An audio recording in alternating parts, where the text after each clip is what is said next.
Ok, entonces en Paideia tiene la grilla número 4, donde los temas cruciales son variación compensatoria, variación equivalente, eh, variación del excedente del consumidor, algunos índices que también nos van a ayudar a medir el bienestar o cómo cambia el bienestar de las personas en el tiempo, y algo de preferencias reveladas. Entonces empecemos con la pregunta 1. Nos dice, John consume gaseosas, que es Y1, y galletas, que es Y2, cuyos precios son iguales a una unidad monetaria en ambos casos. Sin embargo, como resultado de la aplicación de un nuevo arancel a las gaseosas y de una exoneración tributaria a las galletas, el precio de estos bienes cambia a 2 unidades monetarias en el caso de las gaseosas y a 0,5 en el caso de las galletas. Si se sabe que John tiene ingresos de 100 unidades y que la función de mínimos gastos de John adopta la siguiente forma, se le pide calcular, primero, con cuánto dinero debería ser compensado John para que mantenga su bienestar inicial a los nuevos precios, y B, cuánto dinero debe quitarse a John para que tenga el nivel de bienestar final con los precios iniciales. Y bueno, en el C ya nos habla de variación del excedente del consumidor. Empecemos con eh, variación compensatoria. Entonces, variación compensatoria se escribe, yo al menos la escribo de esta forma. Variación compensatoria es igual al gasto, va a ser gasto, que yo realizo para alcanzar el bienestar inicial con los precios iniciales, menos el gasto que yo realizo o realizaría para tener el bienestar inicial a los precios posteriores o finales. Entonces, nosotros tenemos dos escenarios, ¿no? Un periodo cero, un periodo 1. En el periodo cero teníamos los precios iniciales, precio cero, estoy diciendo precios iniciales, y precio 1, precios posteriores, que es el periodo siguiente.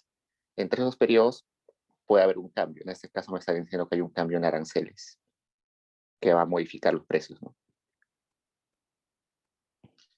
Y en ambas situaciones va a haber diferentes utilidades, ¿no? En la situación inicial, una utilidad U0, en la siguiente situación, una utilidad 1. Y eso, si recordamos en nuestro problema de optimización, teníamos así, ¿no? Teníamos X, Y, teníamos, por ejemplo, nuestra restricción presupuestaria, teníamos acá teníamos nuestra eh, curva de diferencia. Si, por ejemplo, cambiaban los precios, la relación de precios, la curva cambiaba así, supongamos. Inicialmente este era nuestro equilibrio inicial, teníamos X0, Y0, que estaba asociado a una relación de precios que se veía en la pendiente de la restricción presupuestaria. Ahí estaba la relación de precios X entre el precio de Y en el periodo inicial. Esa curva de indiferencia azul es la utilidad que hemos alcanzado en ese equilibrio A, que hemos alcanzado esa utilidad. Pero si hemos cambiado los precios a esta nueva restricción presupuestaria, ahí tendríamos precios posteriores, ¿no? Precio de X entre precio de Y, pero posteriores. Y la nueva curva, o la curva de indiferencia, se movería hacia acá, ¿no? Entonces ese sería el punto B, donde tenemos una utilidad U1. Entonces tenemos todos esos datos, ¿no? Utilidad inicial, utilidad posterior, relación de precios o precios iniciales, precios posteriores, ¿qué más? Y evidentemente el gasto que nosotros hacemos acá nos está diciendo este X0, el gasto inicial, por ejemplo, es el X0 multiplicado por el P0 más el precio 1 multiplicado por el Y0, perdón. Sería 0. Son precios iniciales. Precios iniciales. Este era el precio inicial del X, precio inicial del Y. Y el gasto 1 sería las nuevas cantidades de X, que sería aquí X1, aquí Y1, multiplicado por los precios de Y por el precio de X, pero posteriores, ¿no? Sin embargo, esta expresión que yo tengo acá es exactamente esta, ¿no? Es el gasto que yo tengo con los precios iniciales para conseguir la utilidad en ese equilibrio A, la utilidad cero. Esta segunda expresión no es esta, no es la segunda. ¿Por qué? Porque con esta expresión que estoy marcando en asterisco, con ese ingreso, o con ese gasto, perdón, estoy en el punto B, que es la utilidad 1, y acá me está diciendo utilidad 0. Entonces, esa no es la expresión. Pero lo que sí puedo inferir es que este gasto inicial que tenía es equivalente al ingreso inicial que yo tenía, ¿no? Porque la restricción presupuestaria inicial me daba la información de precios y el intercepto. En los interceptos, acá era ingreso entre precio inicial de Y1, de Y, y en ese lado ingreso entre precio de X inicial. Entonces, esta primera expresión sí me está hablando sobre mi ingreso inicial. Voy a borrar esto. Ya. Esto puedo escribirlo de esta forma. Variación compensatoria es igual a mi ingreso inicial, vamos a ponerle M0 ya, menos el gasto que yo debería realizar para alcanzar la utilidad inicial, pero a los precios modificados o posteriores. En este caso debería ser así, ¿no? M0 menos el gasto con el precio modificado de X, con el precio modificado de y con la utilidad inicial. Y simplemente es aplicar la fórmula porque la fórmula del gasto ya me la dieron, ¿no?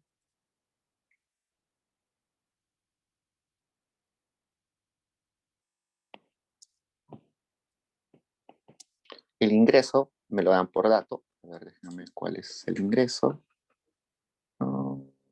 100. Lo único que me falta es esta expresión.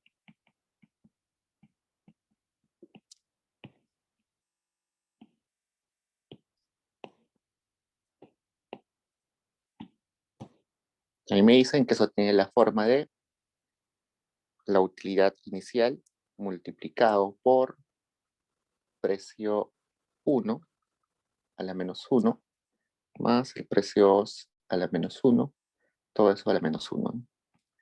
Me está diciendo que es el precio modificado del bien 1, del bien X, a la menos 1, que sería 1 entre precio 1 más 1 entre precio 2, más 1, utilidad inicial, entre 1 entre, a ver, veamos, ¿cuáles son los precios modificados?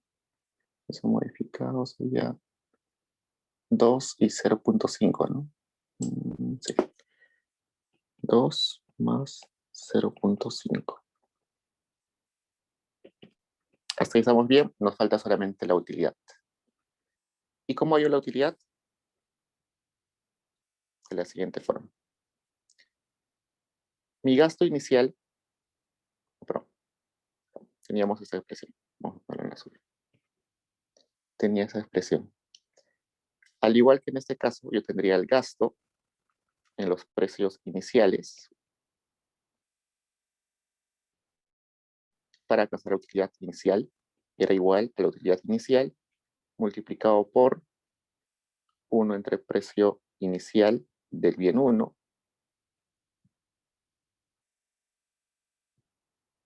más 1 entre el precio inicial del bien 2, todo eso a la menos 1. Yo ya sé que esto es equivalente al ingreso, que era 100.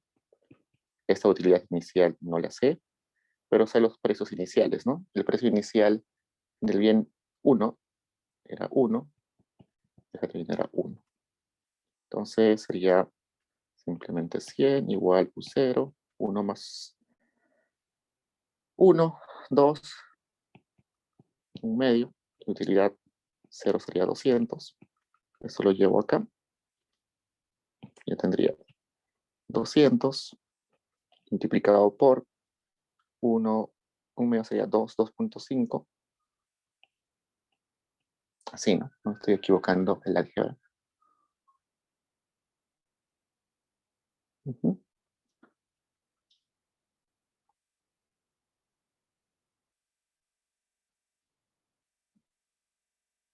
Eso sería menos 200 por 2.5. Alguien me ayuda con la calculadora, por favor.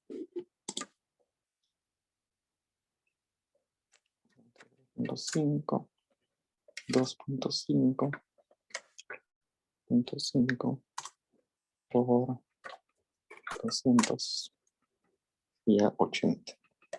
Ya tengo ese 80. Simplemente sería 100 menos 80, que sería 20, ¿no?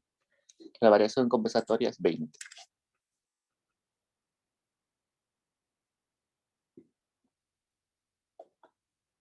Entonces, ¿cómo respondo ahí?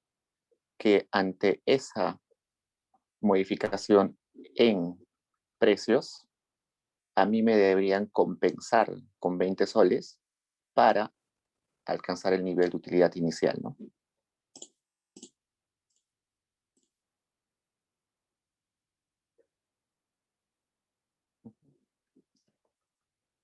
¿Hay preguntas, chicos? A ver. Teóricamente es esto. Ustedes recuerdan, vamos a hacer comparación compensatoria, que creo que es el más intuitivo. ¿Y por qué lo hemos hecho ahorita? La clase anterior nosotros hicimos un ejercicio. ¿Ve? Copias de ejercicio de la clase anterior. Dirigía 3. En la clase anterior hicimos este ejercicio.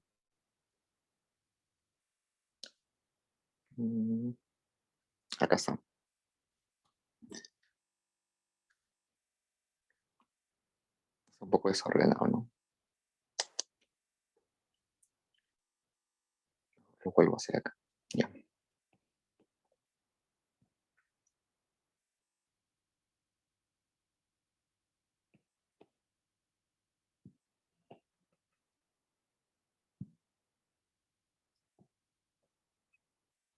X, Y, tengo acá mi resta presupuestaria inicial. Acá tengo mi utilidad 0, mi equilibrio X0, Y0. Me están diciendo, por ejemplo, que cambian los precios, ¿ya? Y eso es equivalente, supongamos que cambian ambos precios, precio X y precio Y. Inicialmente, estos eran mis precios, precio X entre precio Y en la situación 0. Y ahora, por cuestiones del gobierno o del mercado, los precios cambian y ahora tenemos algo así. Acá serían, la pendiente sería precio X en la situación 1 entre precio Y en la situación 1, en el periodo 1.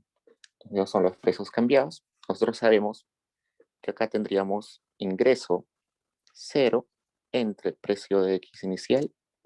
Acá sería precio, perdón, ingreso 0, que es el ingreso en el periodo 0, entre el precio de X0 y sería Y. Donde corta la recta presupuestaria verde, acá ingreso 0 entre precio de X en el periodo 1, y acá corta ingreso 0 entre el precio de Y en el periodo 1.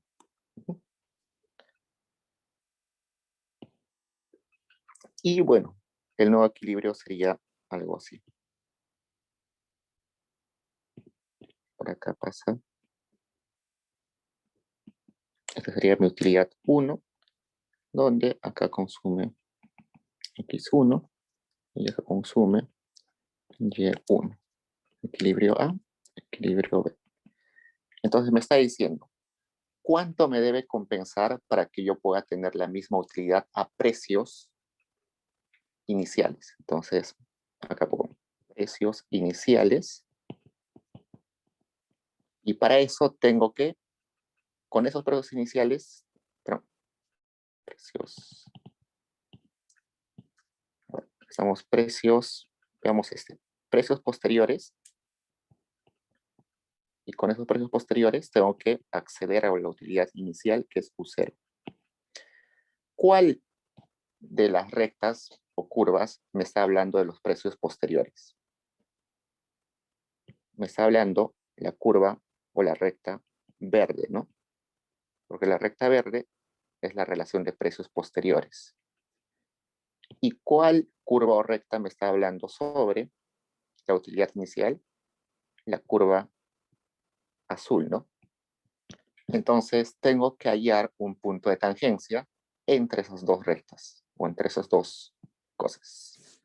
Pero resulta que no chocan, ¿no? Entonces, ¿qué puedo hacer?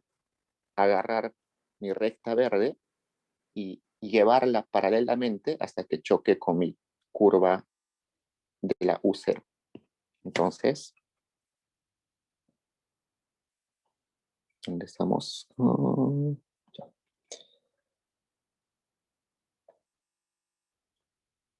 Déjenme graficar de una forma lo más precisa posible.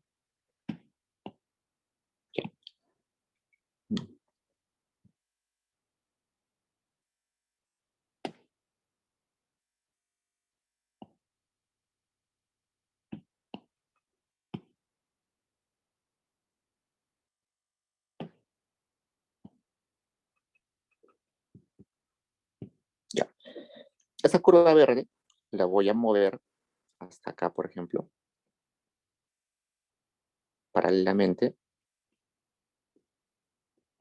Entonces, esa verde entrecortada y esa verde continua son paralelas, pero están tocándose en un punto por acá. En ese punto está coincidiendo esto que dije acá. Estamos alcanzando la utilidad inicial porque está chocando la curva azul con los precios posteriores que era la recta verde. Entonces, ese punto es el que me está diciendo dónde es la diferencia entre el efecto sustitución y el efecto renta en el tipo Higgs, ¿no? Y esto que tiene que ver con variación compensatoria tiene que ver con lo siguiente. En este punto, donde esa recta entrecortada ha cortado al eje vertical, ya no es U, ya no es ingreso 1 entre precio de Y1, sino ese es ingreso 1 entre precio de Y en el periodo 1, 0, 1, ¿no? Porque esa curva entrecortada es relación de precios posteriores. Entonces, este ingreso ya no es este mismo ingreso. Esa diferencia de ingresos es la variación compensatoria. ¿Cuánto tengo que mover eh, mi intercepto? Claro, evidentemente está en términos de precios, porque está dividido entre precio. Pero ¿cuándo tengo que mover ese precio para tener ese movimiento en la curva? ¿No? Entonces, si el gobierno, por ejemplo, nos quiere poner, si el gobierno nos quiere poner eh, un impuesto eh, a los panes por un sol, ¿no? Evidentemente voy a comprar menos panes, porque el precio del pan va a subir. Yo voy a comprar menos cantidad de pan y perdón, yo voy a querer comprar menos cantidad de pan, ¿no? Pero evidentemente yo me resisto inicialmente a querer bajar la cantidad de pan, ¿no? Entonces, va a haber, no es que yo voy a dejar de comer totalmente pan, sino que voy a reducir algo, pero no todo. Entonces, voy a reducir seguro algo de pan, pero eso va a cambiar mi utilidad, ¿no? Mi utilidad también va a caer. Mi utilidad va a caer porque estoy consumiendo menos pan. Entonces, si se ha reducido ya mi utilidad, pero yo quiero comprar más panes para regresar mi utilidad de vuelta, para que mi utilidad crezca de vuelta, yo le tengo que decir al gobierno, aumentame el ingreso con un bono o no sé, de modo que con ese nuevo ingreso yo pueda comprar la cantidad de panes necesarios para regresar a esa utilidad inicial. Y como dice su amigo acá, Elías, es básicamente efecto ingreso, ¿no? ¿Cuál es la variación del ingreso que debería tener para mantener mi utilidad? Yo sé que es un poco complejo. A mí también me costó un montón de tiempo entender esto en el pregrado. Hay formas de hacerlo matemáticamente y con integrales, pero yo creo que es totalmente innecesario. Con la fórmula que les puse acá inicialmente es suficiente. Entonces, si a mí me dan un ejercicio así, la utilidad de una persona tiene la siguiente forma. X1 más logaritmo natural de X2 y su recesión y tiene ingresos tales, tiene precios tales en el periodo 0, precio Y en el periodo 0. Y me dicen, luego van a cambiar los precios. El precio X va a estar precio 1, precio Y en el periodo 1 y el ingreso se mantiene constante. Y me dicen cuál debe ser la variación compensatoria. ¿Qué es lo que tengo que hacer primero? Hallar la fórmula de el gasto mínimo, ¿no? ¿Y cómo hallo la fórmula del gasto mínimo? Minimizando el ingreso, perdón, el gasto, que era precio de X por X más precio de Y por Y, sujeto a una utilidad dada. Entonces, una vez que yo ya tengo la fórmula del gasto mínimo, que va a estar en función de utilidad inicial y el precio de X, el precio de Y, con eso ya tranquilamente puedo aplicar esta fórmula. Ahora pasamos al B. ¿Tienen preguntas ahí, chicos?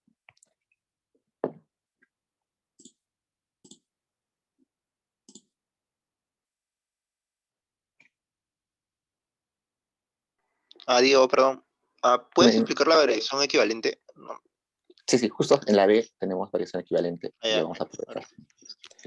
En la B justo nos dicen cuánto dinero se le debe quitar a John para que tenga el nivel de bienestar final de los precios iniciales. Entonces, acá si se dan cuenta, la variación equivalente nos está hablando de precios iniciales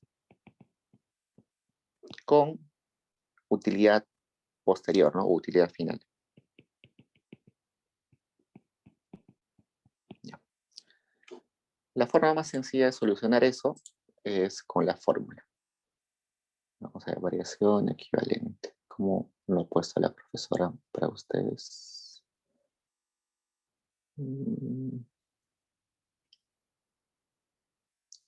Cuando he visto con otra profesora, este curso utiliza otra nomenclatura. Con Aguilar utiliza otra nomenclatura. Quiero ver cómo utiliza María Fernanda. Variación equivalente.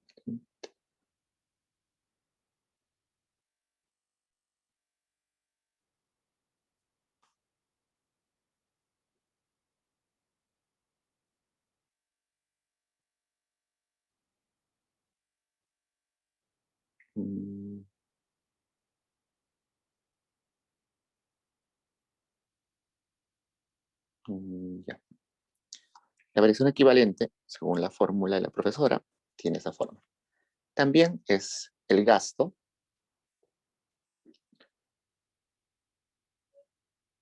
que yo debería hacer con los precios iniciales para alcanzar la utilidad final, menos el gasto que yo hago con los precios finales para hallar el precio final. Se dan cuenta que en este caso, este es el que se realiza de verdad, ¿no? Porque ese es el precio en el periodo posterior que alcanzo o que utilizo para alcanzar la utilidad posterior. Esto es lo que sí sucede. Esto es lo que sucedería. Igual en la otra ecuación, este primero es lo que sucede y esto es lo que sucedería.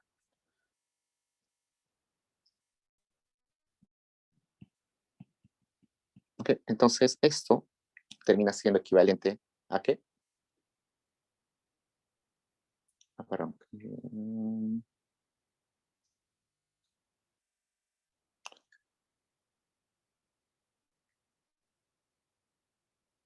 Ok. Esta última expresión va a ser igual a ¿qué? A mi ingreso inicial. ¿Por qué? Porque cuando me han cambiado los precios, yo he llegado a una nueva utilidad, pero esa una nueva utilidad no ha implicado que cambien mis precios, mis ingresos, perdón. Mis ingresos han seguido siendo los mismos, ¿no? En ninguna parte del enunciado me está diciendo que mis ingresos han cambiado en realidad. En el ejercicio anterior me he dicho que mis ingresos deberían cambiar, pero no cambiaron en realidad. Acá, cuando yo llego a esta utilidad final con los precios finales, yo he seguido teniendo el mismo ingreso que en mi periodo inicial. Entonces, eso es lo mismo a decir que este es mi gasto con el precio inicial y la utilidad inicial. Es equivalente. Y evidentemente eso, como dijimos en el caso anterior, es el ingreso inicial. Entonces, mi fórmula se resume a esto. Y ese M0 ya lo conozco, ¿no? Es 100. Según el enunciado, es 100.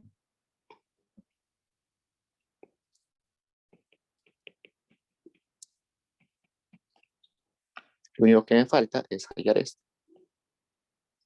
Entonces, este es el gasto que yo debería realizar para alcanzar la utilidad final, pero con los precios iniciales. Precio del bien 1, ¿cómo pusimos acá? Precio del bien X. 1. Precio de X en el periodo 1, pero en el periodo 0. Precio del bien Y en el periodo 0. Y me están dando a mí la fórmula, ¿no? Del gasto. Entonces sé que acá es utilidad 1 multiplicado por el precio a la menos 1, precio de X a la 0 a la menos 1, más precio de Y a la 0 a la menos 1, todo eso a la menos 1. Este utilidad 1 no lo sé, lo dejo por un rato. 1 entre el precio de X inicial era 1, más 1 entre el precio inicial de Y era 1, menos 1. Acá sería 2, un medio, ¿no? Utilidad 1 entre 2. Y ahora la pregunta es, ¿cuál es mi utilidad 1? Mi utilidad 1 la puedo sacar de la otra expresión. Tengo esto.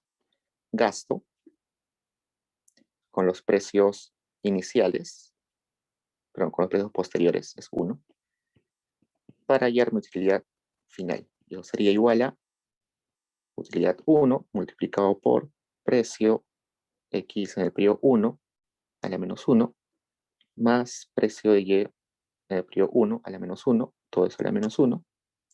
Pero yo sé que todo eso es igual a 100, ¿no? Porque hemos dicho que es equivalente a M0. Entonces, si eso es igual a 100, 1, ya 1 entre precio posterior, que es en el periodo 1 sería 2, ¿no? 1 entre 2 más 1 entre 0.5, todo eso a la menos 1. Y según mi calculadora eso es 1 entre más 0.5, 1 entre 2.5. Sería 100 igual a 1 por 0.4, ¿no?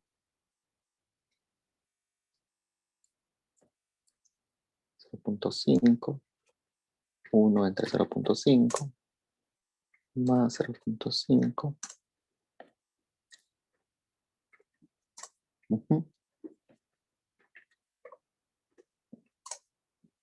Y U1 sería igual a 40.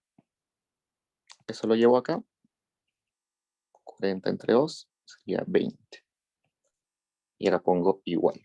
Como ya sé esta expresión, sería 20 menos 80 sería igual, pero menos 100. Sería igual a menos 80. Pues en este caso, lo que me están diciendo, ante este cambio de precios, a mí me deberían quitar 80 soles para tener el bienestar final. Entonces veamos también, igual que en el caso anterior, gráficamente. X1, X2, tengo mi recta presupuestaria que me está hablando de los precios X en el periodo 0 entre el precio de Y en el periodo 0. Acá está cortando en ingreso inicial entre el precio de X en el periodo 0. Esto es X y Y, mejor. X y Y. X y Y.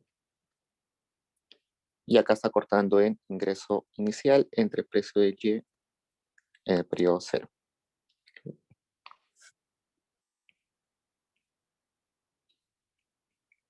Este es mi equilibrio, donde alcanzo una utilidad 0.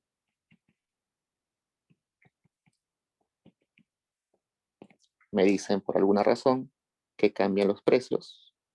Pongamos así. La nueva pendiente sería precio de X en el periodo 1 entre el precio de Y en el periodo 1. Acá corta en ingreso 0 entre el precio de X en el periodo 1 y acá corta en ingreso 0 entre el precio de Y en el periodo 1. ¿No? Porque no cambian los precios. Lo único que cambia es, no cambian el ingreso, pero lo único que cambia es precios. Y la nueva utilidad estaría más o menos por acá, ¿no? Utilidad 1 sería el punto D. ¿Y qué me decía en el enunciado? El nivel de utilidad final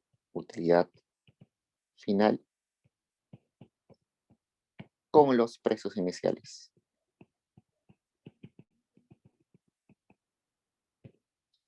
Entonces, precios iniciales, ¿en cuál de las curvas o rectas se ve?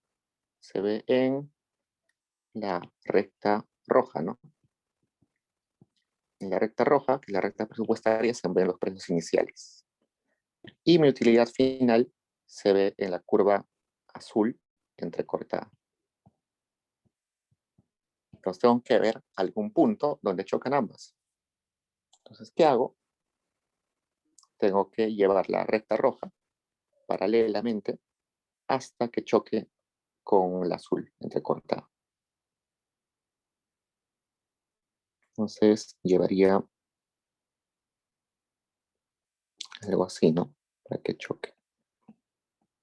Entendieron que estos son paralelos, ¿no? Entonces en ese punto de tangencia sería como el punto que corta el efecto de sustitución del gasto, pero eso no me interesa. Lo que me interesa es este nuevo punto donde corta. Ese nuevo punto donde corta me está diciendo que es un nuevo ingreso entre los precios iniciales, que sería el precio inicial de Y. Entonces, la diferencia entre este ingreso 0 y este ingreso 1 sería esa variación equivalente.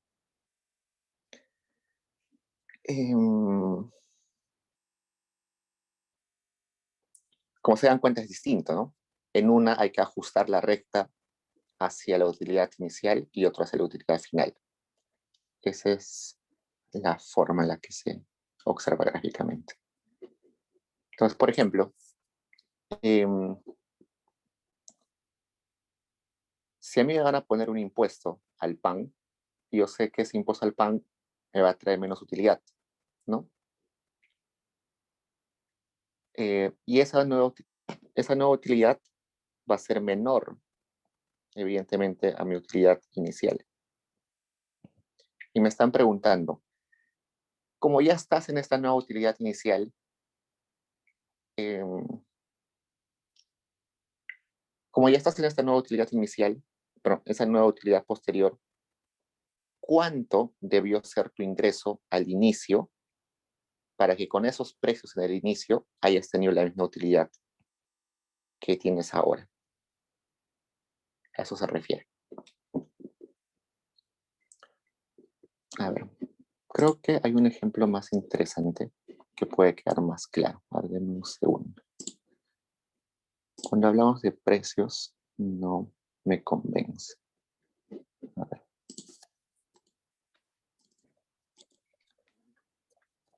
Variación equivalente. El semestre anterior se nos ocurrió con la profesora Aguilar un ejemplo que creo que es más interesante. Ya, acá está.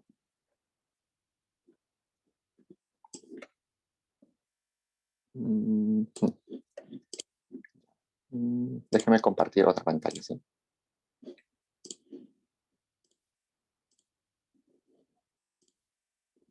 Ya. Acá me dice, la utilidad de una persona es esta. Resulta que esta persona tiene precios, consume dos bienes, X y Y. El precio de X es 10 y el precio de Y es 20, y su ingreso es 1000. Luego de varios años de trabajo, es informado que por su buen trabajo será promovido a la casa matriz de la empresa que está en Nueva York. Entonces, resulta que tenemos un economista que tenía esta utilidad, en Perú enfrentaba estos precios y en Perú le pagaban este ingreso de 1000 soles, ¿no? Y de un momento a otro le dicen, mira, te vamos a promover a Nueva York. Pero resulta que en Nueva York le van a pagar un sueldo mayor, pero también el costo de vida en Nueva York es mayor. Entonces los precios en Nueva York van a ser más grandes. En el ejemplo nos dice que los precios en Nueva York van a ser el doble. El precio de X va a ser 20 y el precio de Y va a ser 40. Entonces nos preguntamos, nuestro economista no quiere dejar su familia porque quiere estar junto a sus hijos seguro y desea quedarse en Perú. ¿Cuánto es lo máximo de dinero que está dispuesto a resignar de su ingreso para quedarse? Y la segunda pregunta es, ¿nuestro economista se enteró que el pago que recibirá en Londres, pero en Nueva York,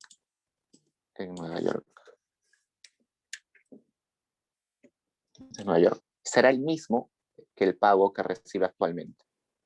Él piensa exigir un aumento en su pago para compensar el aumento de su costo de vida en Nueva York. ¿Cuánto dinero es lo mínimo que está dispuesto a aceptar para trasladarse?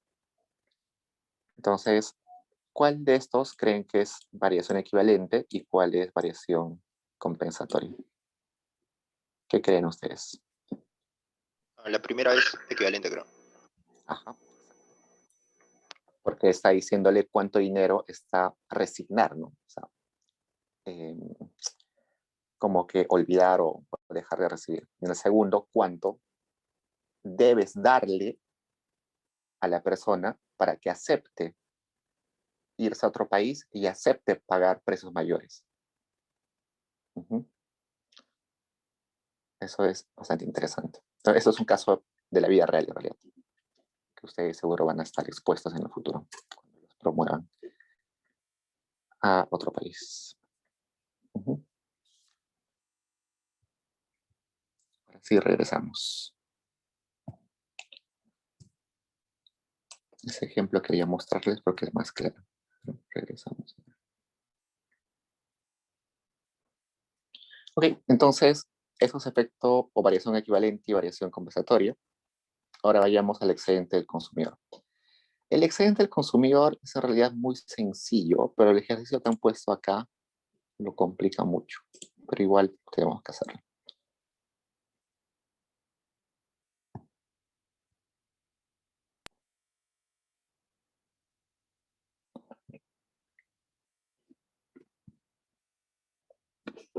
Okay. Primero definamos qué es excedente del consumidor. Excedente del consumidor es la diferencia entre lo que estoy dispuesto a pagar con lo que realmente pago. Entonces, si yo tengo acá una curva de demanda, por ejemplo, de demanda, este es mi precio del bien X, mi cantidad de bien X. Y yo por alguna razón consumo esto, ¿no? Esa cantidad. ¿Por qué? Porque el precio de mercado es ese. Hay un precio de mercado fijo que yo no puedo alterar. Y según ese precio de mercado, consumo esta cantidad. Resulta que esto pueden ser helados, ¿no? Es un día caluroso, la primera unidad de helado, yo estoy dispuesto a pagar un montón de plata porque estoy sudando, es pleno verano. Entonces yo digo, wow, con tanto calor yo estaría dispuesto a pagar 15 soles por un helado, ¿no? Entonces, acá, según mi curva de demanda, yo estoy dispuesto a pagar 15 soles por un helado. Pero voy a la tiendita y me dicen que el helado en realidad está 2 soles, ¿no? Entonces yo compro, pero estoy ganando esa diferencia, porque yo estaba dispuesto a pagar 15 soles, pero realmente pagué 2 soles. Mi segunda unidad de helado, como ya sacié en parte del calor, ya digo, ¿cuánto estoy dispuesto a pagar? Quizás ya no 15, sino 10 soles por la segunda unidad. Regreso a la tienda y el precio sigue igual, 2 soles. Entonces yo estaba dispuesto a pagar 10, pero al final me cobran solamente 2. Entonces, esa diferencia es mi excedente del consumidor en esa unidad. Y así, cada unidad. Entonces resulta que va a haber un número en el cual lo que estoy dispuesto a pagar es exactamente a lo que el mercado me está pidiendo. Y ahí es donde yo elijo, ¿no? Ese sería mi equilibrio. Entonces, todas esas diferencias, si yo las sumo, se genera un área. Ese área se llama excedente del consumidor. ¿Okay? Esa es la definición típica que nosotros tenemos. Pero, bueno, eso es la definición típica cuando tenemos un bien, ¿no? Un bien, un solo bien, solo un X. Pero en la pregunta C nos están diciendo que hay dos bienes. Hay el bien X y un bien X y un bien Y. Regresamos un ratito. ¿Qué pasa si acá me dicen, por razones externas, el precio de mercado varía a 3 soles? Ahora el nuevo precio es igual a 3 soles. Mi excedente del consumidor sería este nuevo, ¿no? Esa área verde. Entonces mi variación del excedente del consumidor sería el área roja menos el área verde, ¿no? Entonces esa es la variación del excedente del consumidor cuando tenemos solamente un bien. También lo podemos poner como delta excedente del consumidor. No es sencillo, pero cuando tenemos dos bienes, lo que va a pasar es lo siguiente. Vamos a utilizar, no lo quiero decir, variaciones parciales. Entonces yo tengo variación del excedente del consumidor va a ser igual a la variación del excedente cuando cambia un precio, digamos el precio del bien 1, asumiendo que el otro precio, que es el precio 2, se mantiene constante. Acá le voy a poner una rayita diciendo que el precio del bien 2 se mantiene constante a lo que era inicialmente, ¿no? El precio inicial del precio 2 era precio 2 en el periodo 0. Y además tengo que agregarle la variación del excedente del consumidor cuando el precio del bien 2 cambia, pero asumiendo que el precio del bien 1 se mantiene constante. Acá sí no es, para que sea más sencillo. Así. Estoy partiendo la variación del excedente del consumidor. Entonces, regresando al anterior, tendría esto. A ver, voy a volver a graficar esto. Hay dos formas de hallar este excedente del consumidor cuando teníamos un bien. Con áreas o simplemente con integrales. Evidentemente con áreas es más fácil, ¿no? Si yo tengo, por ejemplo, esto seguro que ya es el micro para ustedes. Si yo tengo esto, este es el área del excedente del consumidor inicial, este es el área del excedente del consumidor final. Lo único que tengo que hacer para hallar el excedente es hallar el área de ese trapecio, ¿no? Sencillo, base más altura entre 2 multiplicado por, base, esta es base 1, base 2, es la altura, sería base 2 menos base 1 entre 2 multiplicado por h, ¿no? Es el área, nada más. Pero cuando yo tengo ecuaciones o curvas de demanda más difíciles, como por ejemplo una así, y me dicen que el precio era acá, inicial era este, y luego el precio era este, precio inicial, precio final. Entonces, esta sería mi variación el excedente del consumidor, ¿no? ¿Y cómo podría hallar eso? Hay dos formas. Las dos son por integrales. Una es que yo voltee esto. A ver. Copiar. Pegar. Yo lo volteé. Es decir, cambio el eje inicial, cambio el eje vertical por el eje horizontal. Y yo sé que el área de abajo de una curva, que es este, es la integral de esa función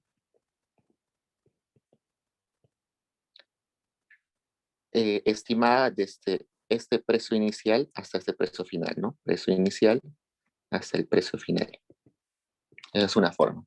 Invertir mi gráfico y hallar el área debajo de esa curva, pero estimado entre ese intervalo, ¿no?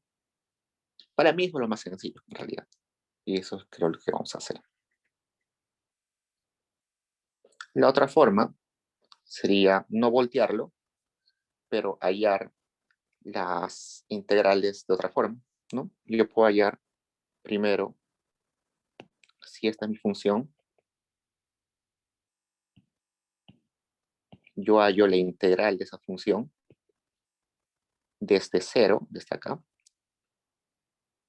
hasta este punto, que sería x0, sería desde 0 hasta x0. Lo que estaría hallando sería todo esto, ¿no? De ahí le resto la integral de la misma función, pero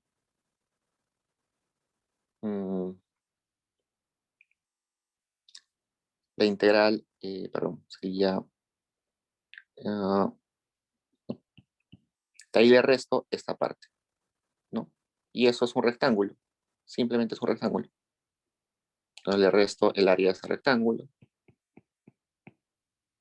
Y además acá también tengo otra área que también le puedo restar, ¿no? ¿Cómo hallo esta área? Simplemente sería la integral desde 0 hasta x, desde 0 hasta x1, menos todo este triángulo de acá, ¿no? Entonces ese rectángulo de ahí, pero rectángulo. Y ahí todo esto lo llevo y lo resto a todo esto, ¿no? Pero es más complicado y es una cuestión más geométrica de ver cómo hacerlo. Pero en este caso lo voy a hacer como lo hice invertidamente hace un rato. Entonces quedaría así. Variación del excedente del consumidor sería la integral desde el precio del bien 1 hasta el precio del bien 0 de mi función de demanda de y, ese bien es y1, ¿no? La demanda de ese bien, sabemos que esa demanda marshalliana depende del precio 1, depende del precio 2, depende de los ingresos. Eso lo voy a integrar respecto al precio 1. ¿Por qué respecto al precio 1? Porque he asumido que el precio 2 está fijo, ¿no? Entonces solamente lo integro respecto al precio 1. Y en el otro caso, también acá, vamos a poner la demanda del otro bien, o la demanda del bien, que depende de los precios 1, el precio 2, de los ingresos, y lo voy a integrar respecto al precio 2. ¿Por qué? Porque he asumido que el precio 1 es constante. Entonces, estos no lo voy a poner todavía. Resulta que acá, en la primera, cambian los precios del bien 1, ¿no? Entonces acá voy a decir, el precio del bien 1, el precio del bien 1, que cambia desde un periodo inicial, que es 0, hasta un periodo final, que es 1. Más la integral de esto, pero cuando cambia el precio 2. El precio 2 acá, precio 2, desde el periodo 0 hasta el periodo 1. Y además hay otra cosa. Como he asumido que en esta parte el precio de nuestro bien 2 es fijo, ¿sí, no? El precio de 2 es fijo, acá le voy a poner 0. Este precio 1 sí se puede mover. Este ingreso está constante, así que no hay problema. Pero este precio 2 sí se va a quedar quieto. Y acá dijimos que el precio 1 era el fijo. Entonces el precio 1 tiene que estar elevado o tiene que ser el periodo 1.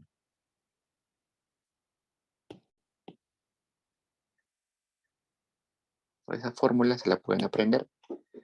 Y ahora la idea es cómo integrar, ¿no? Entonces, ¿qué necesitamos en ese caso? Las demandas, ¿no? Necesitamos eh, estos. Necesitamos las demandas marshallianas, el Y2, el Y2 y el Y1. ¿Cómo hallamos las demandas marshallianas? Eso sí es un problema. Es muy largo. Entonces, la única información que nos dan es cómo es la curva de costos mínimos, ¿no? Entonces, la curva de costos mínimos tiene esta forma. Precio 1, precio 2, utilidad igual a utilidad por 1 entre precio 1 más 1 entre precio 2, todo eso a la menos 1. Considerando que este gasto es igual al ingreso, porque sabemos que las personas gastan todo su ingreso, entonces este ingreso sería igual a la utilidad, ¿sí?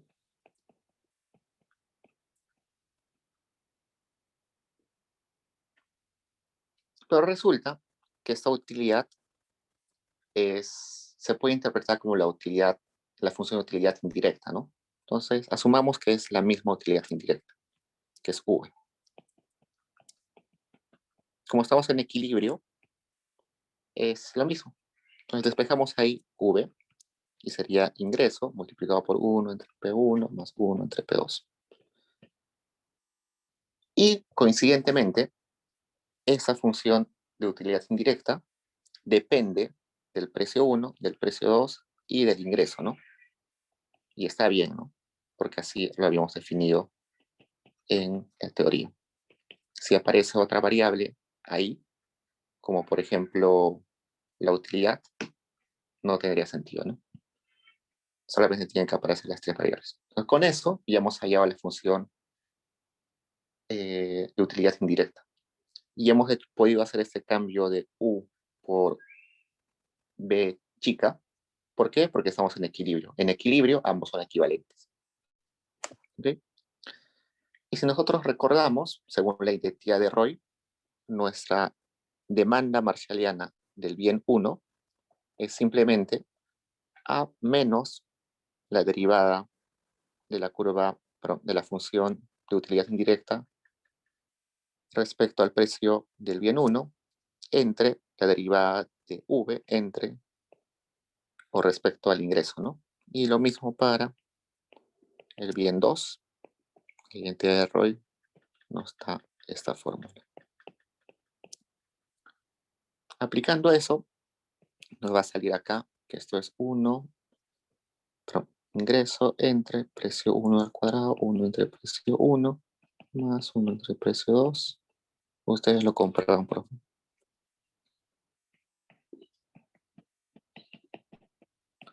Entonces, ya tengo cuál es mi demanda del bien 1, cuál es mi demanda del bien 2. Eso lo puedo llevar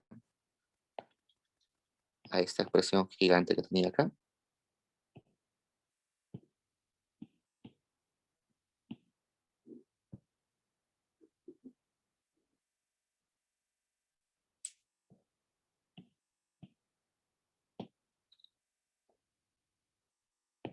Entonces, acá en lugar de poner toda esta expresión,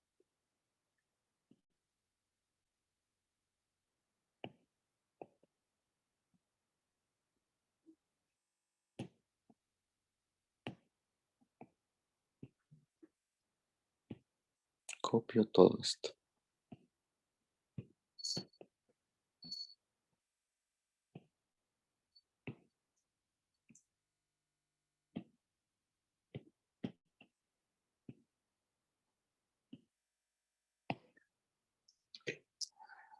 Entonces debería aplicar todo eso, ¿no? Que va a ser muy complicado. Pero hagámoslo.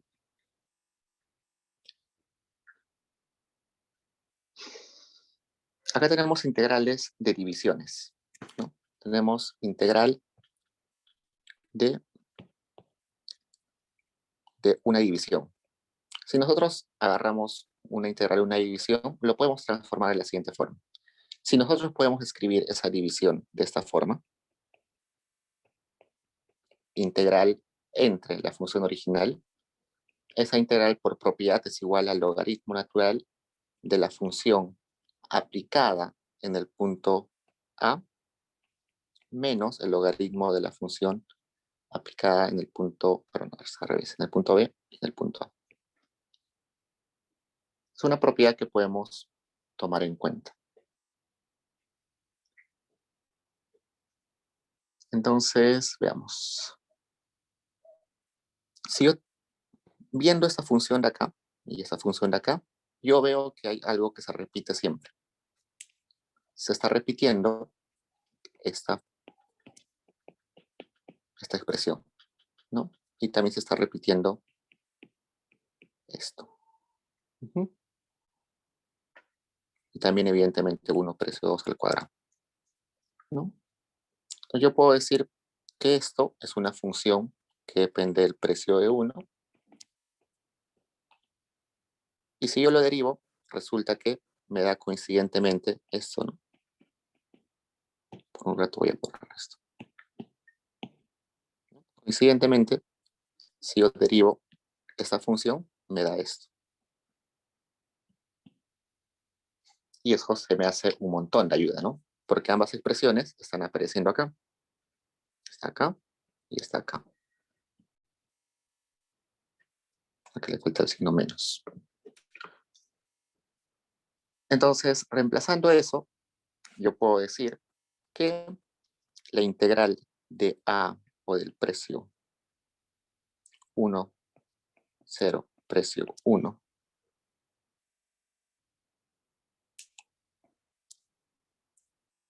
que tenía esta forma,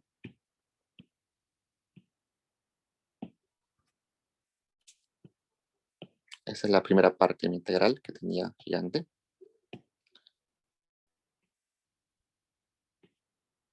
Es equivalente a decir precio 1, 1, precio 1, 0 y entre esta función de precio de x. No, primero lo que podemos hacer es sacar el integral, el ingreso, ¿no? Como el ingreso es constante, lo puedo sacar. Entonces lo único que me quedaría es lo siguiente. Integral es el precio acá, precio 1 acá.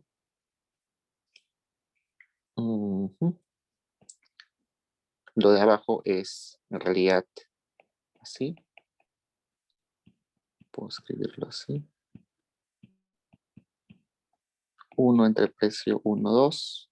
1 entre precio 1 más 1 entre precio 2.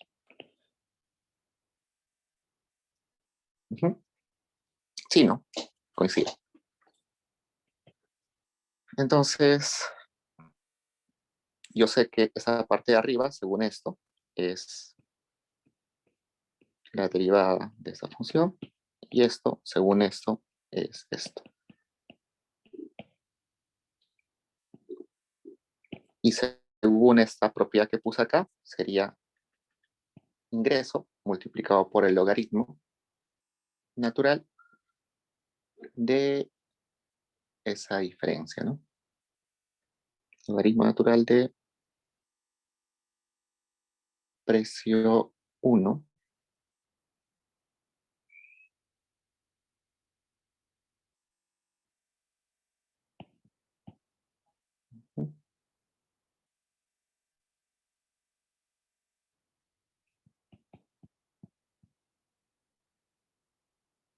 y por el signo negativo.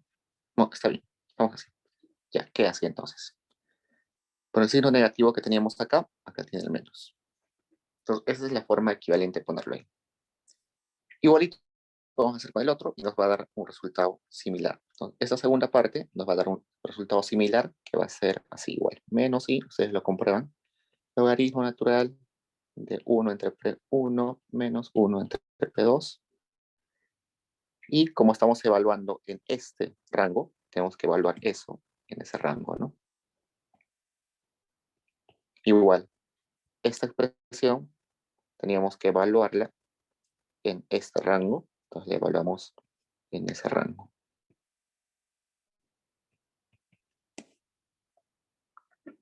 Reemplazando, como solamente tenemos precio, precio, precio, precio, ingreso, ingreso, si lo vamos a evaluar nos va a quedar algo así. Variación del excedente del consumidor es igual a menos ingreso, que era menos 100, multiplicado por el logaritmo natural de 1 entre el precio del bien 1 en el periodo 1 más 1 en el periodo 1 menos el logaritmo de 1 entre 2, porque es el precio en el periodo posterior, más 1 entre 1. Eso sería la primera parte. Luego tendríamos la otra integral, que menos por menos sería más, por todo esto del logaritmo de los precios que teníamos.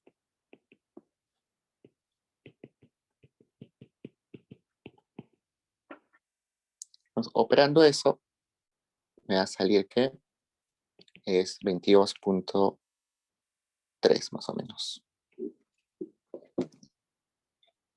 Entonces es bastante complejo en realidad para explicar un concepto bastante sencillo. Entonces, como este excedente del consumidor me ha salido positivo, ¿qué quiere decir? Que con el nuevo nivel de precios, la utilidad de nuestro consumidor ha aumentado, ¿no? Eso es lo que se refiere. Preguntas, chicos, es que el álgebra es bastante complicado.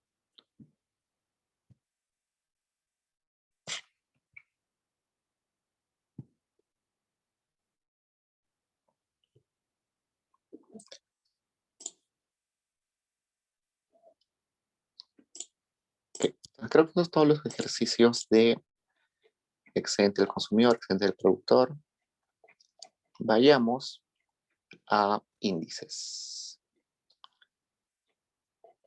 El 2 es preferencias reveladas, pero es teoría, si nos alcanza tiempo lo hacemos. Lo que más me interesa son los índices de las Peires y de Pache. Entonces, los índices son sumamente importantes por una razón. Son números que al momento de ser comparados entre periodos nos puede decir si ha cambiado el bienestar de las personas o no. Y curiosamente, algunos de esos índices se utilizan en la macroeconomía.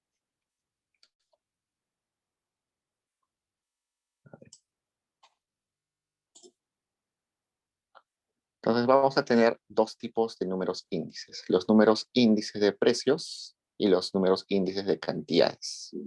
Entonces, empecemos con los números índices de cantidades. Los índices de precios de cantidades pueden ser de dos tipos. Los de las Peires o los de Pache. El de las Peires, que voy a ponerle L por las Peires, Q por cantidades, nos dice lo siguiente. Si yo tengo dos periodos, el periodo 1 y el periodo 0, yo puedo preguntarme lo siguiente. Si con los precios, perdón, si yo quiero las cantidades, primero lo escribo ya, así sale, precio 1 por x1 más precio 2 por x2, entre el precio 1 por x1 más precio 2 por x2. No hay diferencia ahí, la única diferencia ahora va a ser esto. Acá voy a poner B de base y B de base y T de tiempo. Entonces, B se está refiriendo a un año base y T al año que estamos estudiando. Entonces, este índice me está diciendo, en el denominador, yo tengo el gasto que yo realicé en el bien X1 y en el bien X2 en un periodo base.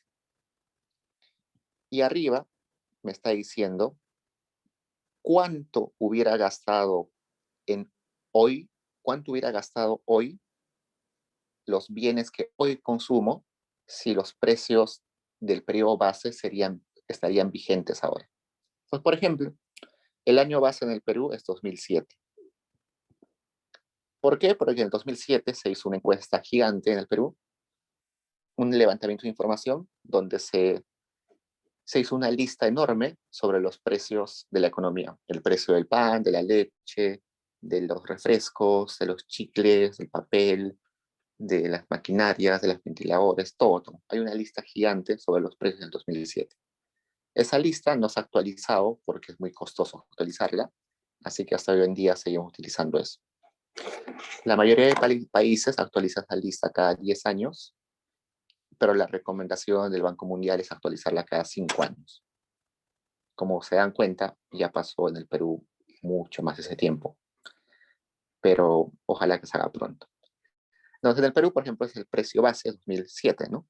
Entonces, acá me está diciendo que en el 2007 habían estos precios y en el 2007 yo consumía esas cantidades.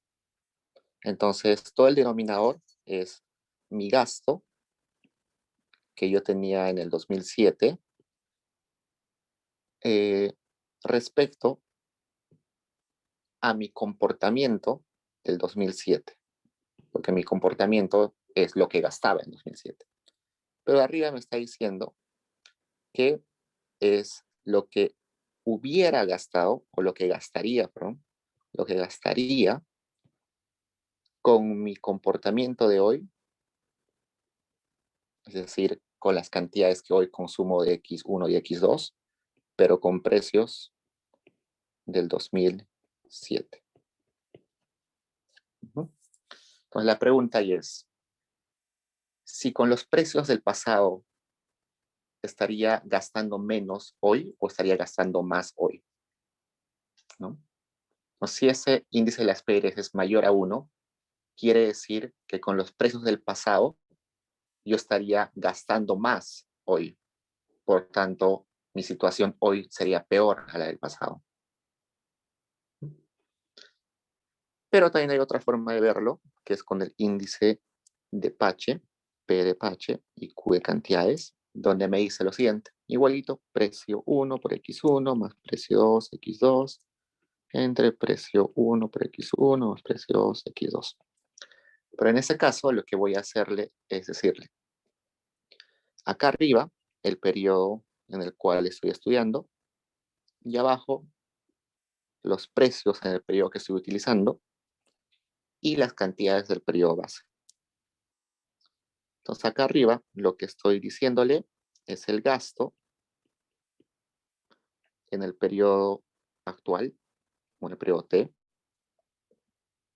con el comportamiento en el periodo T. Entonces en el periodo T yo tengo mi comportamiento como consumidor es consumir 5 panes y 10 tazas de café al día, ¿no? Pero en el pasado eso quizás no era igual. En el pasado prefería quizás tomar solamente una taza de café y 50 panes.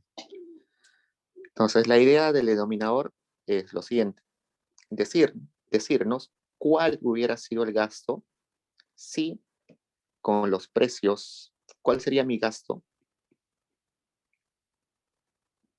con los precios de hoy, pero con mi comportamiento en el periodo base, que en este caso estamos en el 2007. Del mismo modo tenemos índices de cantidades. Bueno, estos son índices de cantidades porque las cantidades son las que están cambiando, ¿no? Las cantidades son las que están variando.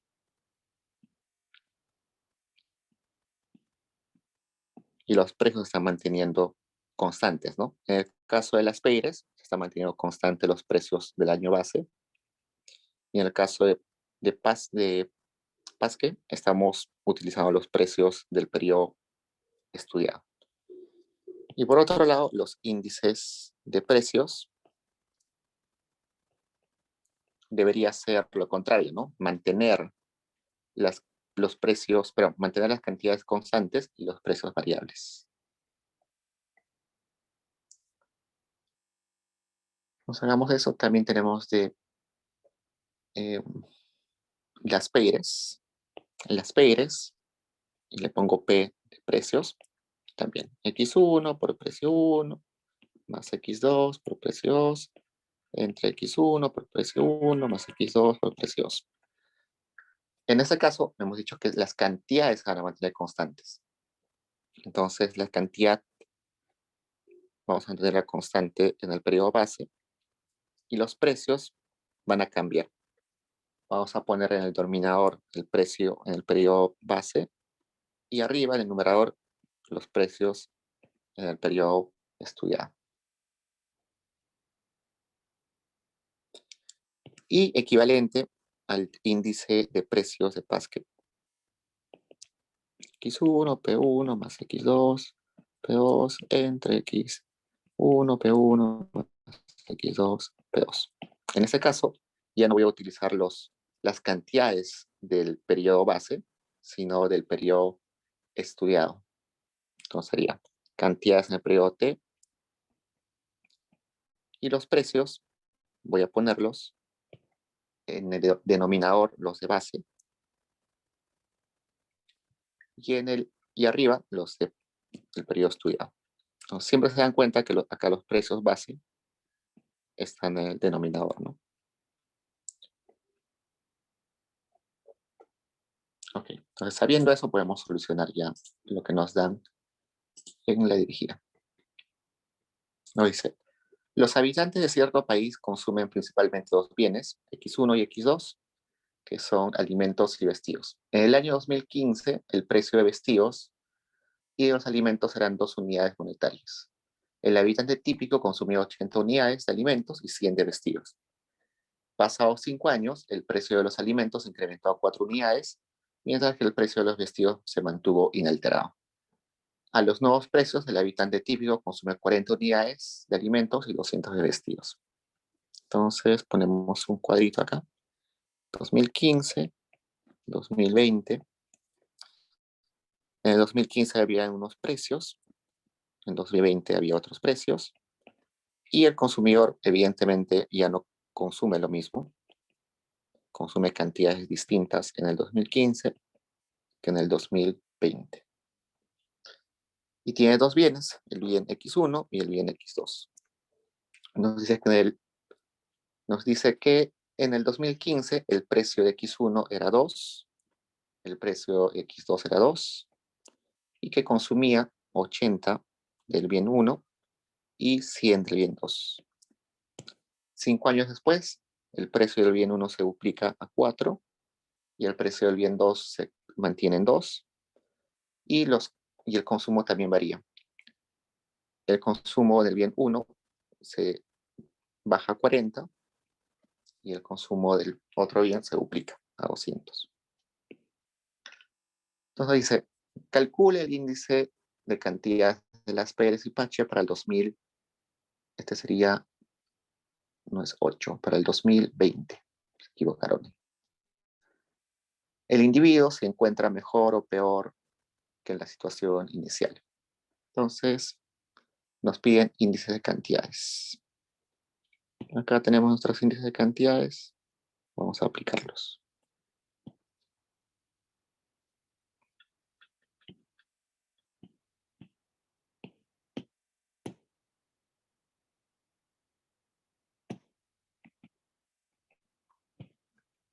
Entonces, precios bases. Tengo que utilizar los precios bases que son estos, ¿no? 2015.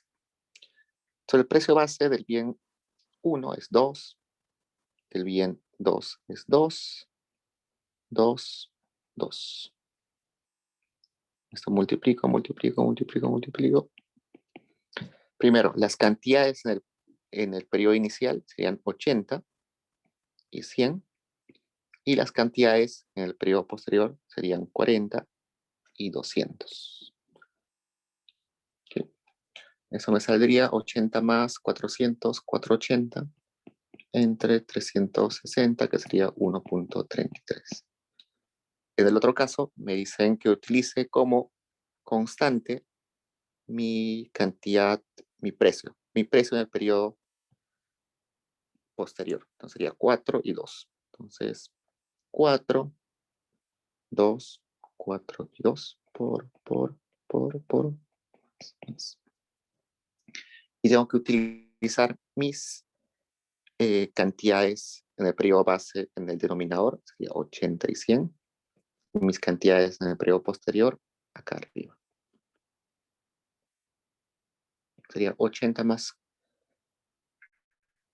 400 más 160, 560, entre 160 más 200, perdón, sería 80 por 4, que sería 320, más 200, 520, sería igual a 1.07. Entonces, nuestro índice es mayor a 1. ¿Eso qué podemos decir? Se puede afirmar que en el 2020 nuestra persona estaba mejor, peor.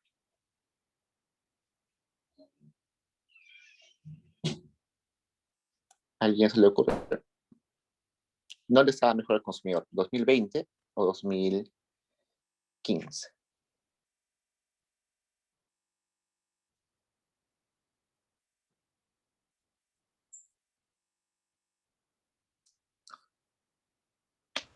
Creo que en el 2020, porque si no tendría que ser menor que 1, ¿no? Exacto. Sí. Entonces, lo que me está diciendo en el índice de Pache es, por ejemplo, este segundo, que nuestro individuo está mejor en el 2020 porque la canasta que consumía en el 2015 es todavía accesible en el 2020, ¿no? Este denominador es la canasta que consumía, perdón, este denominador de arriba es la canasta que consume hoy. Esa canasta que consume hoy excede a lo que hubiera costado esa misma canasta en el año 2015, ¿no? De nuevo, esa canasta de arriba es su canasta o el costo de su canasta de hoy. Su canasta a precios de hoy. En el denominador está la misma canasta, perdón, los mismos precios con una canasta anterior. Una canasta anterior con precios de hoy. Es decir, la canasta que consumía antes la hubiera podido consumir con los ingresos que tiene hoy y le hubiera sobrado todavía dinero. Entonces, por eso se dice que está mejor en 2020. La canasta del pasado hubiera sido accesible en el presente. Si hubiera sido menor a 1, hubiéramos hecho lo contrario, ¿no? La canasta del pasado ya no es accesible en el presente. Y algo parecido nos dice el índice de las Peyres, que nos indica que la canasta del 2020 está dentro del conjunto factible de sus posibilidades, pero del 2015. Entonces veamos. Acá abajo me está diciendo que su canasta en el periodo base, canasta del periodo base, a precios del año base. Y acá arriba me está diciendo la canasta de hoy, pero a precios del año base.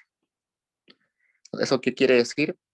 Que mi canasta de hoy yo la consumo, pero también la canasta del pasado me hubiera sido accesible consumirla, ¿no?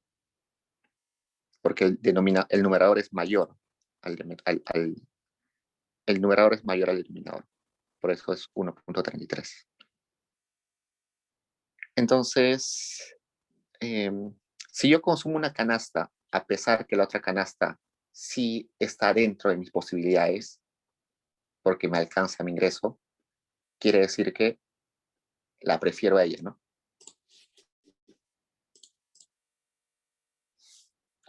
Sí, los ratios se miden a partir de 1 porque si fuera 1, estaríamos diciendo de que le cuesta la canasta igual en el pasado que en el presente, ¿no? Es equivalente a las canastas. Si fuera 1, estaríamos diciendo que lo que consumió en el pasado es lo mismo que consume en el presente. No hay diferencias. En el caso del índice de cantidades de las peiras es un poquito más complicado, pero casi nunca se usa. Y creo que no nos han puesto ejercicios. No, creo que no. Ya, entonces vayamos al siguiente. Calcule los índices de precios de las peires y Pache para el año 2020. ¿El individuo se encuentra mejor o peor?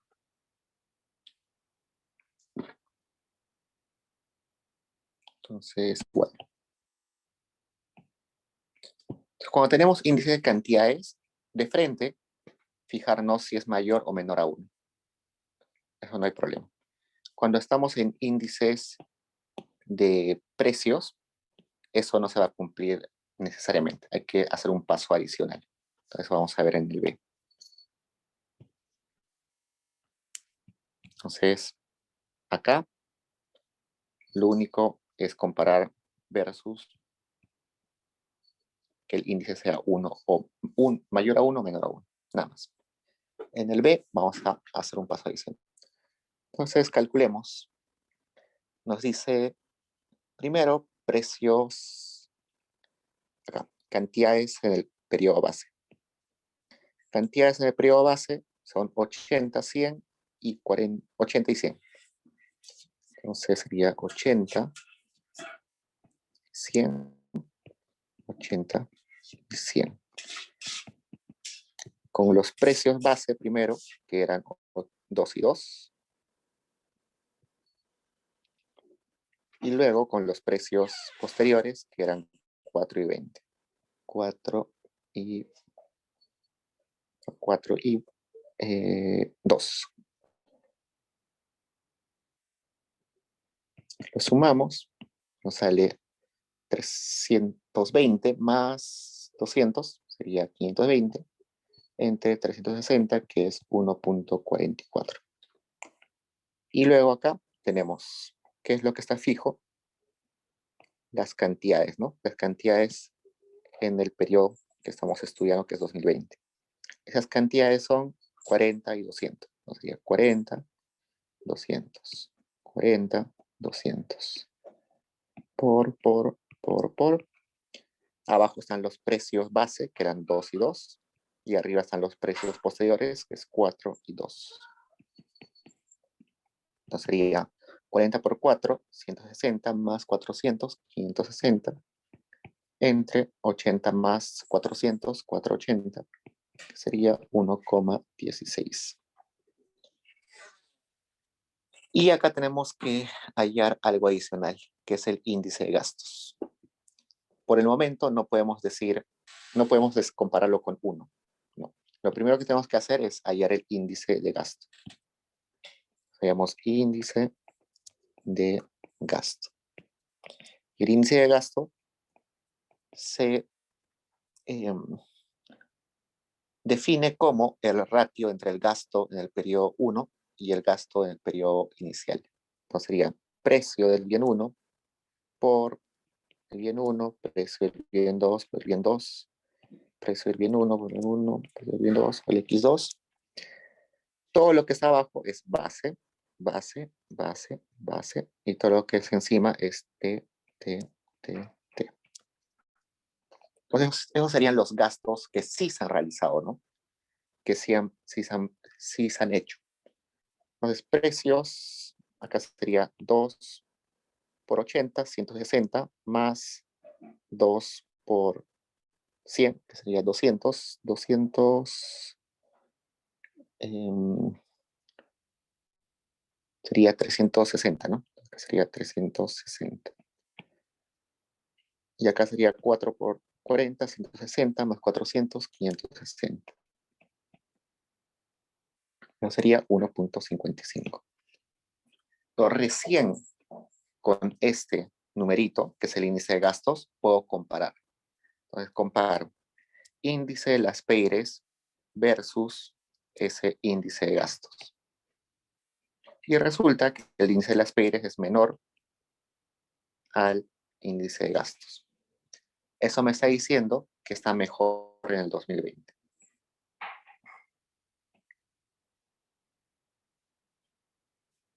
¿Por qué? Porque acá me está diciendo que en la vida real, con el cambio en precios y cantidades, nuestro futuro, o el periodo T, el 2020, es más costoso que lo que gastaba en el periodo inicial. Y como gastaba más, evidentemente la utilidad era mayor, ¿no? Pero resulta que eso es mayor a lo que gasto o a mi relación en las payroll acá, 1.44. Entonces, si antes podía consumir, o bueno, si en la vida real consumo esto, pero en el supuesto de que hubiera tenido las cantidades constantes y solamente los precios variables, hubiera sido este índice menor, resulta que en el 2020 tengo mayor utilidad, ¿no? Entonces, si fuera al revés, diríamos que en el 2015 estaba mejor. Entonces, eso es un problema típico cuando en los exámenes a veces les dan que calculen estos índices. Diego, ¿podrías por favor repetir si era menor de 1.55? Dices que está mejor el consumidor, ¿no? Por el revés. No, si 1.55 este es mayor al índice de las PEIRES, estamos diciendo que está mejor en 2020. Si por el contrario el índice de gastos es menor al índice de las PEIRES, estaremos diciendo que está mejor en el 2015.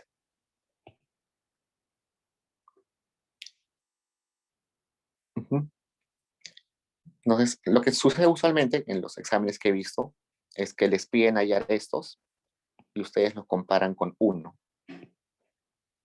Entonces, eso está mal. Hay que compararlo con el índice de gastos. Pero eso solamente cuando estamos hablando de índices de precios. En índices de cantidades, sí, se compara simplemente con el 1.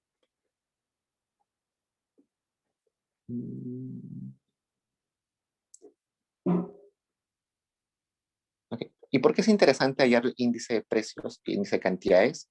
Porque lo que nos están diciendo en el fondo, ¿cuál es el costo de vida? Eh, mm, por ejemplo, el IPC que ustedes tienen en el Banco Central, que usualmente se estima todos los meses, es un índice de precios al consumidor que se calcula en base al índice de las PEIRES. Entonces, eso nos está diciendo cuán costoso es la vida, porque el índice de precios al consumidor lo que hace es hacer un ponderado canasta familiar. Entonces, lo que hacen ellos es agarrar la encuesta nacional de hogares, donde a las personas les preguntan qué gasta en el día a día, y ellos contestan galletas, gaseosas, leche, café, todo eso, y le dan un peso a cada uno de los bienes. Le dan un peso, por ejemplo, como la familia consume un montón de leche, el peso de la leche va a ser 0.10. La familia consume Netflix, pero muy poco, entonces el peso es 0.001. Entonces, un índice de precios. En conjunto, todos los bienes ponderados por su importancia dentro de la familia, cuán costoso es su vida. Entonces sacan un índice, que es un índice de las PEIRES de precios. Y eso lo hacen año a año, ¿no? Para el 2020, 2021, y así van viendo cuán costoso es la vida o el costo de vida para las personas.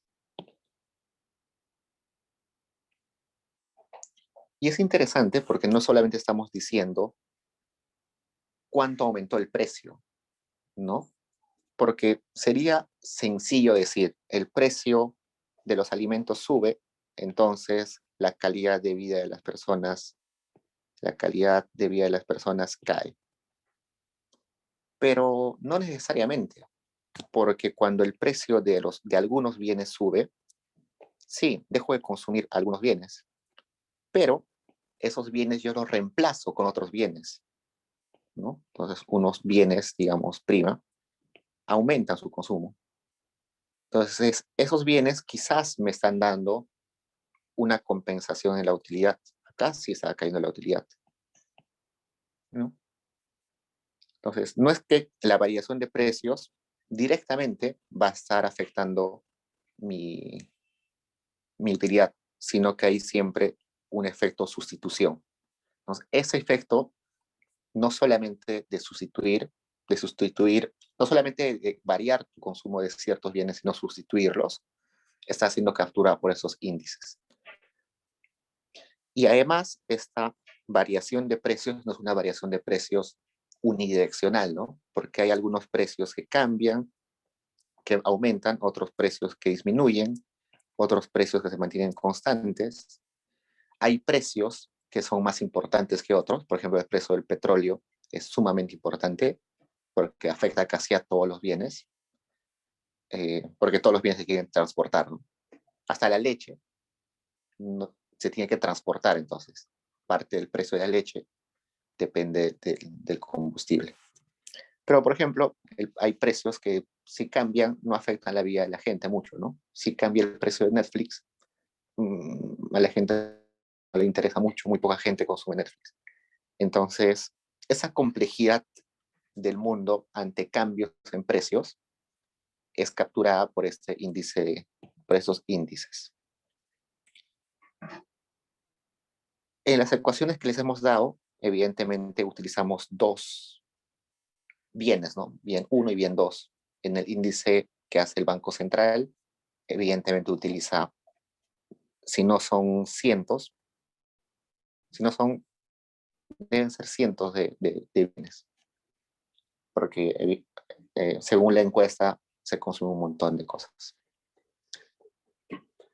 Ok, chicos, entonces en la siguiente pregunta nos dice,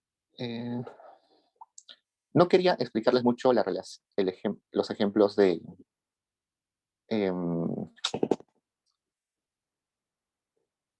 pregunta número 2 es sobre el examen débil de las preferencias reveladas, porque las preferencias reveladas no necesitan mucha explicación, o sea, leyendo se puede entender, no necesariamente se necesita una explicación de profesores.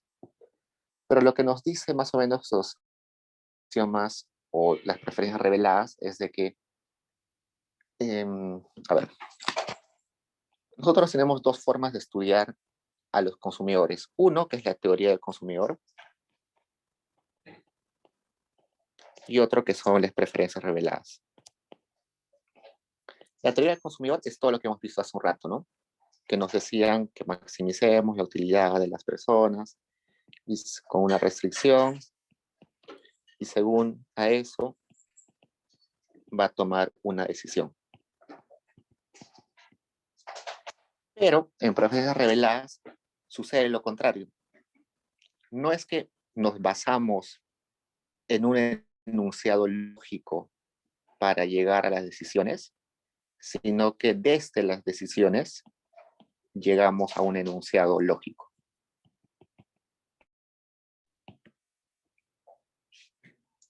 Entonces, en la teoría del consumidor lo que me decían es, lo racional es que una persona busque satisfacer su utilidad maximizándola, siempre va a preferir mayor cantidad a menor cantidad, siempre va a poder ordenar sus preferencias, sus canastas, tiene preferencias completas. Entonces, con esos supuestos, racionalmente, lógicamente, indiscutiblemente, va a llegar a una sola decisión, que es la óptima, ¿no? Pero en preferencias reveladas me dice lo contrario. Yo observo a las personas en sus decisiones y con eso yo puedo saber cómo eran sus preferencias. Sus preferencias de verdad eran completas, de verdad eran que preferías más a menos, de verdad eran transitivas. Entonces es lo opuesto, ¿no? Entonces, En preferencias reveladas, lo que nos van a dar primero es las decisiones de las personas. Y vamos a decir si las decisiones son consistentes o no son consistentes. Entonces, supongamos que tenemos esto. Tenemos X1, X2. Tengo una situación acá, que es mi restricción presupuestaria, y me dicen que una persona elige la canasta de acá. Yo observo en la vida real que esa persona está consumiendo esa canasta A. Y luego, por alguna razón del mundo, cambian los precios. Y cuando cambian los precios, la restricción presupuestaria cambia. Entonces cambió ahí. Y resulta que cuando cambiaron los precios, yo le pregunto a la persona, ¿y ahora qué canasta vas a consumir? ¿Vas a consumir A o vas a consumir, no sé, por ejemplo, B?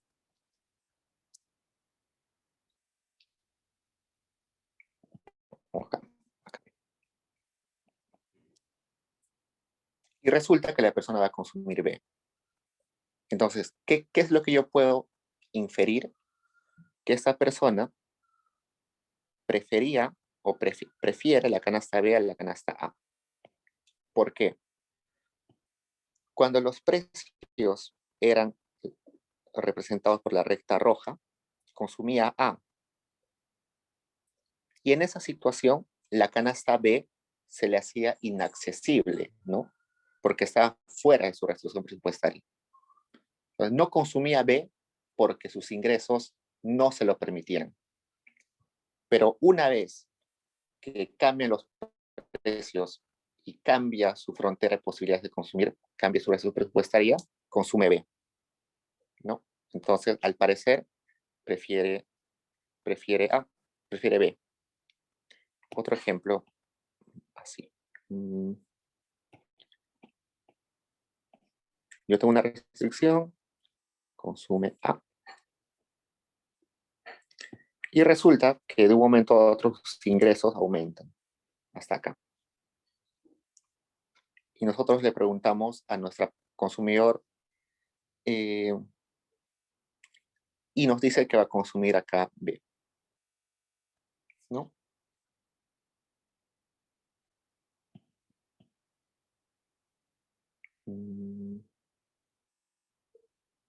No.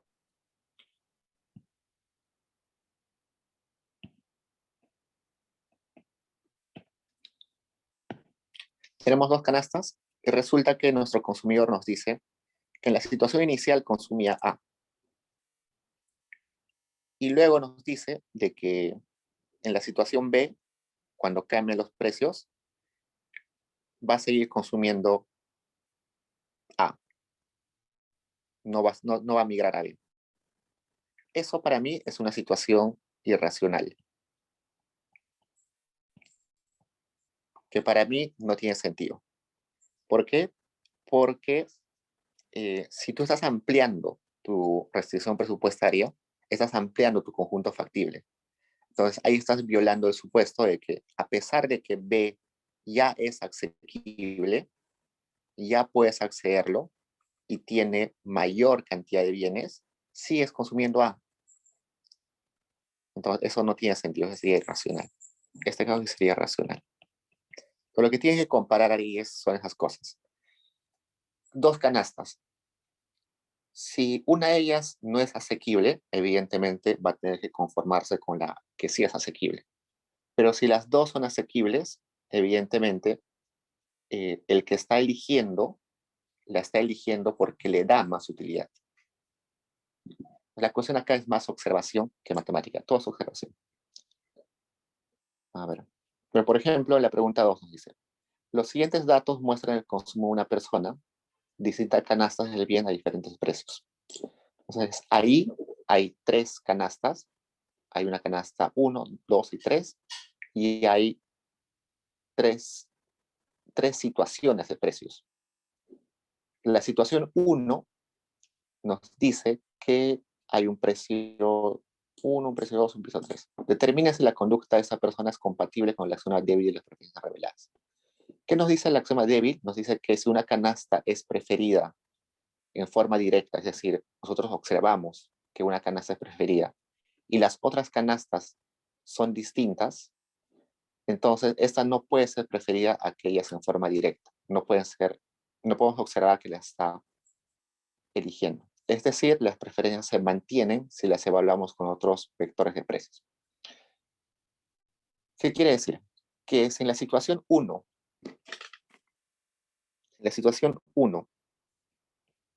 nuestro consumidor prefería a B y prefería A C también, supongamos, cambian los precios. Todos los precios se hacen más costosos. En la situación B, todos los precios se hacen más costosos. Pero aún así me alcanza para comprar las 3 canastas y sigo prefiriendo lo mismo. Esto está cumpliendo el axioma débil de las preferencias. En la situación 1, las 3 canastas eran asequibles. Y de esas 3 asequibles, yo consumía A. En la situación 2, cambiaron los precios y las 3 canastas seguían siendo asequibles y yo sigo eligiendo A. Entonces, eso me está asegurando de que se está cumpliendo el axioma débil.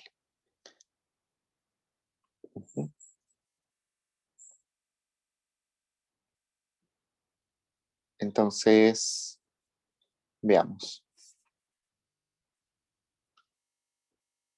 Voy a copiar acá. Entonces, tengo canasta 1, canasta 2, canasta 3, precio 1, precio 2, precio 3.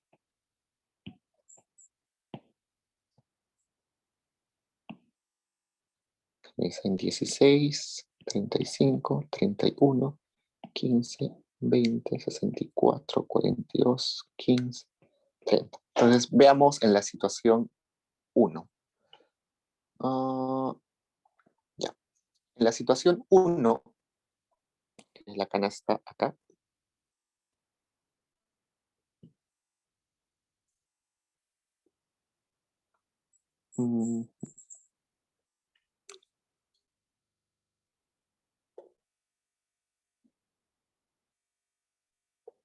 ese 1 no nos dice cuánto es el ingreso. A ver, espérenme.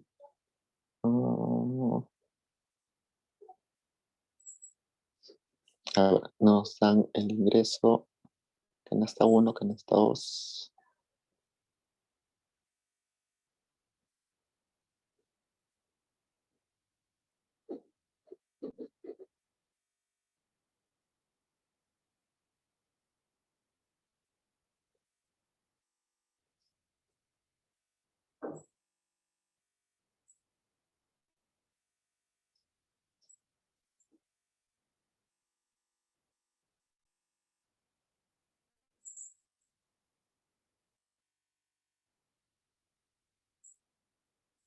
Acá nos falta algún dato.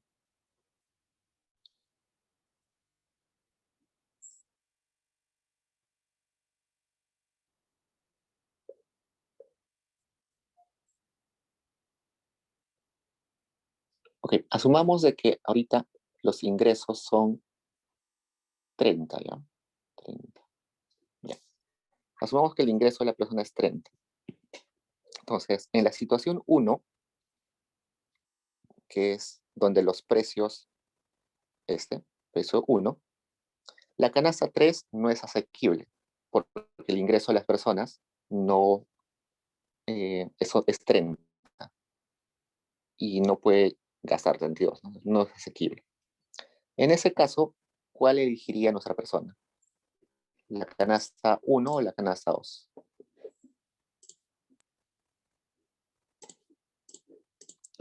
Elegiría la canasta 1, ¿no?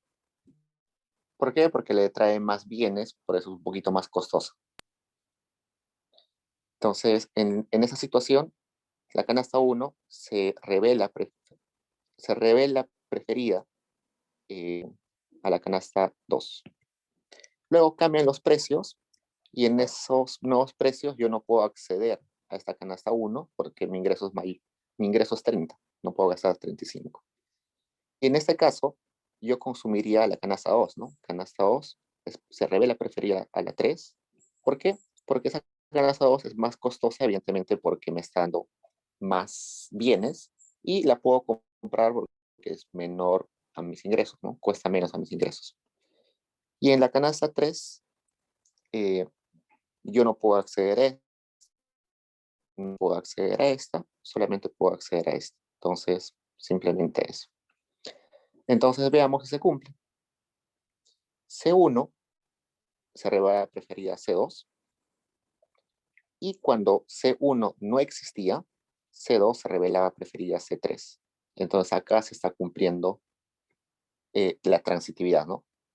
Entonces, por eso decimos que sí cumple con el axioma débil de las preferencias reveladas. En el caso del axioma fuerte, que nos preguntan en la parte B, si no más recuerdo, no estamos hablando de una preferencia directa. Entonces, acá directamente se estaba revelando el C2, el C1 prefería el C2. Acá directamente, ¿no? Rápidamente. Cuando el axioma fuerte está hablando de que la canasta es preferida en forma indirecta a otra. Matemáticamente tiene esta forma. El axioma fuerte nos dice lo siguiente. A los precios posteriores, yo puedo comprar una canasta posterior, por ejemplo, una canasta prima. Si resulta que ese gasto es mayor o igual a lo que yo hubiera gastado con esos precios prima, pero otra canasta, digamos, 0, y además,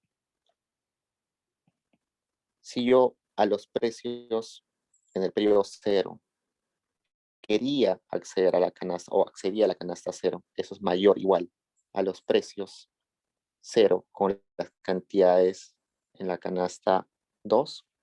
Entonces yo digo que no puede suceder que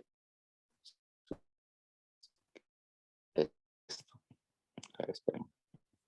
Okay, entonces, veamos, tenemos tres canastas, ¿ya? Canasta Y0, Y1 y Y2. Acá en este primer enunciado me está diciendo lo siguiente. Yo puedo acceder a la canasta 1 con los precios en esa situación 1 y eso me basta, ese gasto me basta para acceder a la canasta anterior. Entonces, con los precios en el periodo 1, yo podría acceder tanto a la canasta 1 como a la canasta 0. ¿Eso qué me está diciendo? Que yo prefiero la canasta 1, ¿no? Con los precios, con los mismos precios, puedo acceder a ambos bienes, ambas canastas. Entonces, prefiero eso. Ajá, ¿qué me está diciendo? Si con estos precios fijos puedo acceder a ambos bienes o ambas canastas, Y0 y Y1, evidentemente, para mí es preferida el que me da mayor bienestar, ¿no? Y acá, finalmente, si a estos precios puedo acceder a entonces a prima. Entonces, de estos tres enunciados, yo he sacado estas tres conclusiones. ¿Hay alguna contradicción? Veamos. Acá dice Y0. A ver, si yo agarro esos dos, ¿qué pasa? Punto a eso sería así.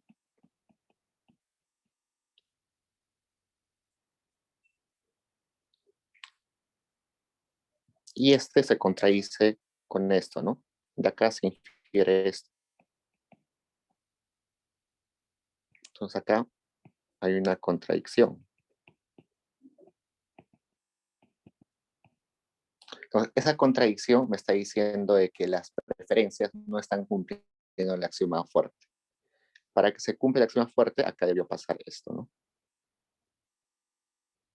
Entonces, ¿qué tengo que hacer para saber si se cumple el axioma fuerte? Simplemente comparar lo que gastaría con los otros precios. Entonces, yo tengo tres canastas, ¿no? Tres canastas. Y1 o A, ¿no? A, B y C. A, B y C. Y tengo tres situaciones de precios. Precio 0, precio 1 y precio 2. ¿Ya? Entonces, yo primero hago una combinación así. A los precios 0, a los precios 1 y a los precios 2. Acá multiplico por A, acá por B, acá por A, acá por C, y acá por B, y acá por C. Todas las posibles combinaciones, ¿no?